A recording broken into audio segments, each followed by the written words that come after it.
Hey guys, and welcome back to Castlevania 3. We're going to Castlevania in style, with our fancy little ghost ship here. Oh my god, it disappeared like some kind of spectre. Yeah, I actually noticed that last take a bit too late, so I just feel fucking stupid now. We still do, like, ghost retakes, but, you know, much like spectres themselves, they're there 1 minute and gone the next. This is where the game kind of starts to ramp up in difficulty. I would say Castlevania 3 is much harder overall than the first two games, but this is especially where it becomes apparent. First and foremost, you got these platforms that if you jump on them, they'll chuck you into bottomless pits, and yes, they were in the first stage, but they weren't nearly as dangerous. Now you have to deal with these gargoyle motherfuckers, and you have to be going upstairs while you do so. And just look at how erratic their movement patterns are. You'll be wishing for some Medusa heads by the time you get to the end of these sections, especially in later levels. I want to see the results of that wish. Oh man, I really wish I was dealing with Medusa heads. Oh fuck, I hate Medusa heads, that's why. Oh no, I didn't say put both of these varieties of enemies in one single level. What are you doing?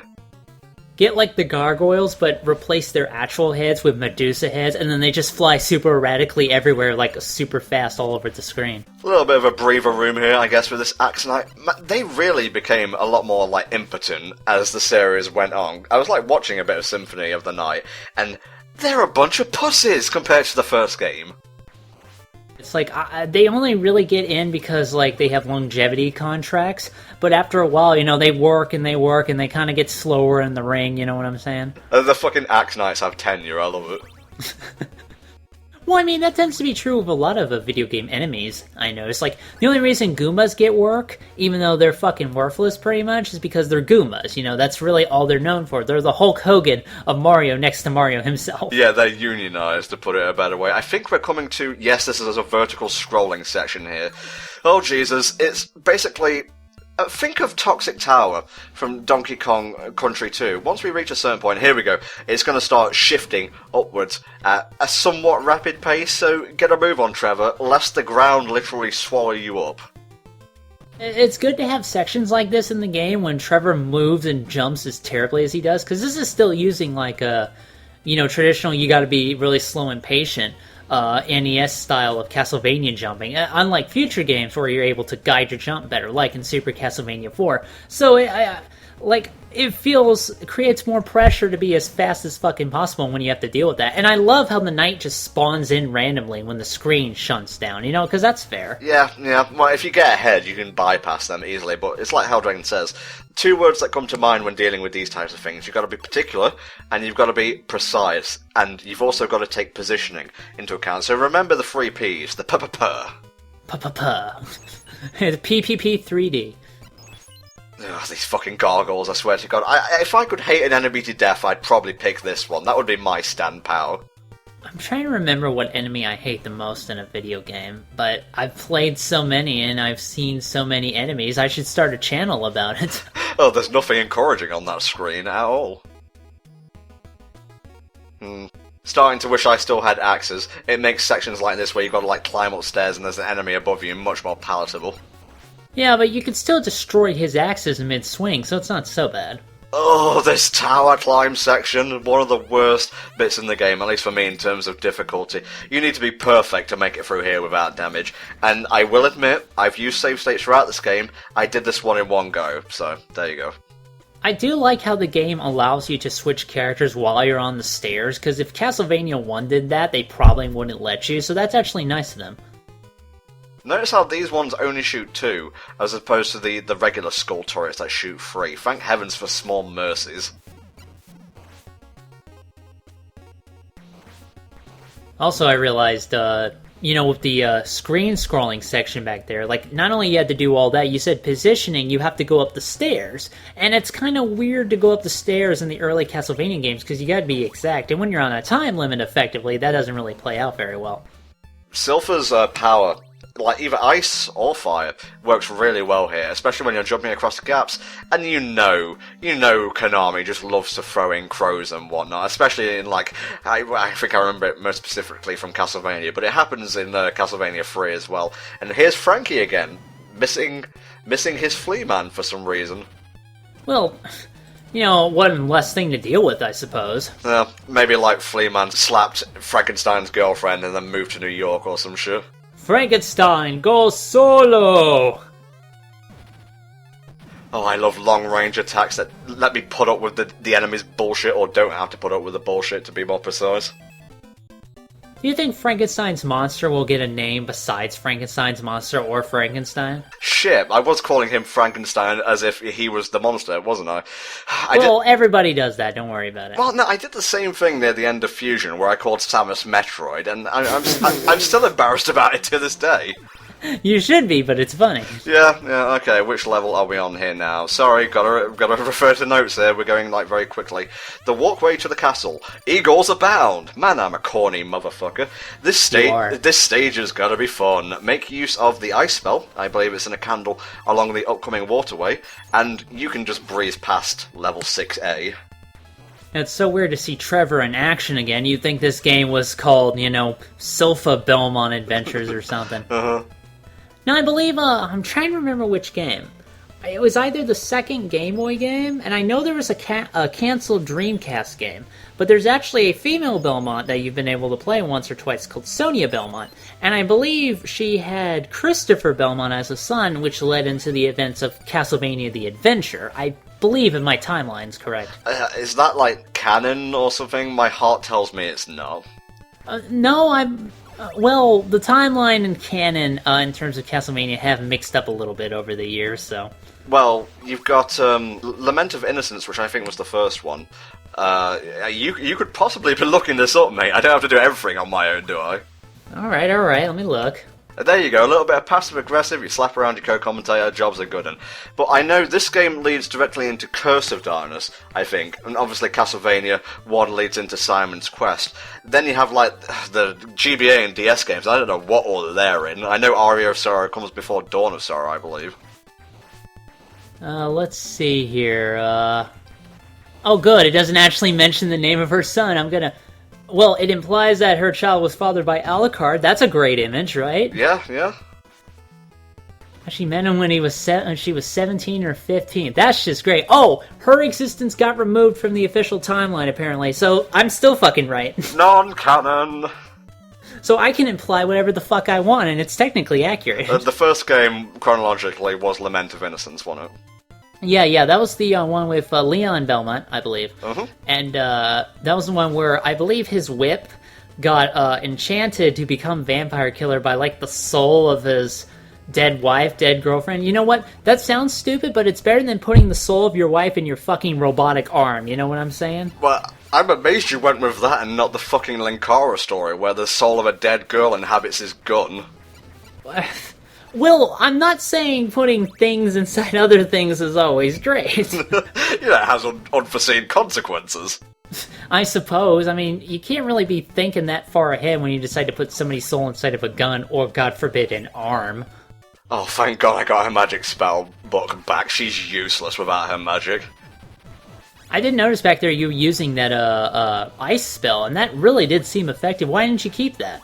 Well, I was a doofus and accidentally picked up a stopwatch. Oh, alright. Well, sometimes I can't help it, the items come out so fast, the characters like to jiggle and jive, the controls are a little bit stiff. I'm making excuses here, please buy at least one of them. Buy at least one of our many books, now available. Oh Jesus, the dragon guys, let me bring up the boss strategy. 2 bosses for the price of 1. Man, I am corny. Or rather, 2 bosses sharing 1 health bar. Whatever. This is a nasty boss if you're too hasty. Stay in the middle platform at all times. React accordingly. Get to either side of the platform if they try to attack low, and duck if they attack high, and counter-attack. CIPHER's fire spell works a treat here. Be careful though, because sometimes they'll attack high, but if you're not ducking and like right at the edge of the platform, it will still hit you. And it doesn't really matter how much health you have here. 1 hit and you're flying back into that drink. That's true, and that's still a persistent problem. Like, even when it got to Super Castlevania 4, you always ran into the problem where the knockback was so ridiculous, it would knock you into the pit anyway. Especially with fucking Dracula X, where it got really fucking bad, especially at the final boss. I can't wait to record that game. Yeah, that ought to be a blast. Okay, now you guys are just dicking around, come on. Just gotta be patient here. I think they go in like a random order, but I honestly couldn't tell you. Honestly, does sort of look like, unless she has a proper chance, then Silpha can't really hit these guys very well. Are we absolutely sure it's Silpha? Because I don't want like 10,000 comments of, you pronounced it wrong. Alright, let me just make absolutely sure. Oh, I gotta do work? Belnades, that's Spanish for I can't spell it.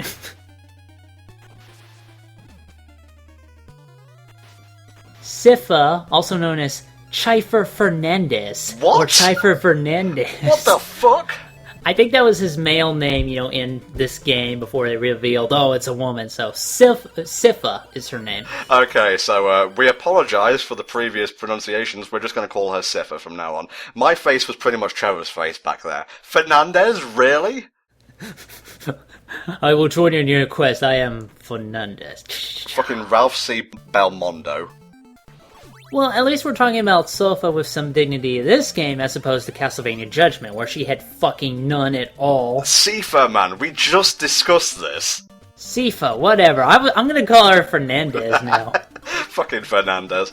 Okay, we are on level 7A, I believe, and the guide has dubbed this Entering the Castle. You got Mario Bros-esque moving platforms. Simple timing will save you here, but you gotta move quickly. Otherwise you'll eventually reach a point where the platform is so low, you can't even jump up to the platform you need to get to. Psych, fooled you! What was that enemy back there? That was a fucking fuzzball. What is that? That was television static, animated by Dracula is what that was. Haha, I brought it from the future. Thank you, Fernandez. Shut up, Hell Dragon. Oh, Jesus. Speaking of dumb things, I looked up Trevor's design from Castlevania Judgment earlier. Well, hard to believe that Nomura is not the only character designer who fucking loves belts. Man, Castlevania Judgment, when that first came out, we were all saying to ourselves, this isn't gonna fucking work, because Castlevania is not a fighting game, you can't really do it that way. Then we saw the designs, and we really knew it wasn't gonna work. Let me cut it some slack. Music? Great. Soundtrack is really good. Well, it's Castlevania, come on. But, the rest of it just falls flat on its ass. I believe what they did with CIPHER or Fernandez, with, one of the characters saying, Maria Renard? Uh-huh. Maria Renard, in that game, they decided to make her big character trait was that she was a little Japanese girl, and she wanted boobs. That was her character trait. I think you brought this up with the exact same wording in the original Castlevania playthrough, actually. She wanted boobs, she goes to CIPHER Fernandez, she goes to fucking Shinoa, she's like, wow, they've got boobs and I don't, and that was her whole thing. Fuck you guys, come on. Oh, Jesus. Like I've said this before, you know how mad everybody got when they changed the designs over to generic anime shit. Then you had to deal with Castlevania Judgment, come on. Yeah, because I was looking at, Aria Sorrow, Soma Cruz, he looks pretty cool there, a little bit bishy, but I'll live. He becomes moe as fuck with, I think, the DS games. I hate the designs in the DS version. Everybody just looks like... The gothic style looks so cool, but then, in fucking, in Dawn of Sorrow, he gets fucking thigh-high boots, or no, knee-high boots. It still looks fucking dorky as shit for the guy, and I have no idea why he wear them, or where the fuck he got them from, but they look stupid as hell. Shoutouts to Julius Belmont reminding me of Joseph Joestar, by the way. Yeah, that's probably, Julius gets out okay. When the fuck is my 1999 game? When is that gonna happen? Probably never, of course, thank you, Konami. But fuck, man, I would have played the shit out of that. It's gonna be basically a mobile game where you get loads of Belmonts. Don't stop. No, actually, Stop right there. No, fuck you. Stop right there. I don't want to hear your fucking fantasy. Konami's gonna definitely steal this idea. Mobile game bullshit. You can play as loads of Belmonts, and you can get all Castlevania characters. I fucking hate you. And you can get Castlevania characters by DLC, and you can get more levels from various Castlevania games also by DLC, and it'll make a mint for Konami. God damn it, I hate you, Konami. We'll call it Castlevania: All the Draculas. Run by Fernandez. Oh, this looks mean. Oh, it's an auto-scrolling section, but this time the ceiling wants to eat you. How novel. Well, give him some credit for reversing it, at least. Ow. All I can think of now is fucking Fernandez. Why did you have to bring that up? I'm sorry, CIPHER. I'm sorry you got such a dumb name in the original Famicom version, but Jesus Christ. Fernandez will be okay. That's definitely a thing, right? Yeah, I wasn't making that up. That's apparently, at least in the US version, or some US version, they were named Fernandez. These guys again? Yeah, but like I said, Castlevania 3 unfortunately reuses bosses a lot. I guess I can see why, because, you know, they wanted to make sure with the branching paths you fought them, like, at least once. And there are bosses we won't be seeing, like this flying skeleton dragon thing, which honestly reminds me of a boss from Sparkster, which we should have covered earlier in the month. And, I don't know. There's, like, certain bosses you fight on, like, either route. Like, I believe Frankenstein is one of them. Oh, it's this guy again. Oh, well, I gotta get exercise somehow, I suppose. Not even recolored this time. It's still Purple Cyclops, man. And you can still go up a level to avoid him completely. I'm trying to remember if it was in this game. Well, I know in Symphony of the Night, I've had a problem pronouncing that, I apologize. In that game, there's a boss battle where you actually fight a zombified version of CIPHER, FERNANDEZ, Grant, and Trevor, actually, and I'm trying to remember if they had a battle like this in this game. There's like a sort of like doppelganger kind of boss fight, which we'll be getting to in the next part. It's at the end of my least favourite level of the game. Oh, that ought to be fun. This better be a flea man. No, it's a massive fucking Satan gargoyle. Holy shit, this guy's new. He looks intimidating, but all he does is jump about and like fire like some, well, fireballs at you every so often. It's the Toad Man of Castlevania bosses. Just wail on him, and he's dead as shit. Ow, fuck. I'm coming home, Satan Daddy. Whoa. And there we go, Red Orb Get. Please join us next time for the finale of Castlevania 3 Dracula's Curse. See you then.